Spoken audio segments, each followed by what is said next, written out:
The power of thinking big.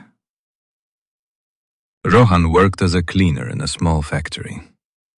Every day, people saw him pushing a broom, but no one knew what he carried in his mind. While cleaning machines, Rohan carefully watched how they worked. He asked questions. He learned from mistakes. Most people laughed at him and said, "Thinking won't change your life." But Rohan believed something different. One day, a machine broke down, and the entire factory stopped. Engineers tried, but nothing worked. Rohan quietly stepped forward and said, "Sir, may I try?" Everyone laughed, but within minutes, the machine started running again. Rohan had noticed a small problem others ignored. The owner looked at him in shock and asked, "How did you know this?"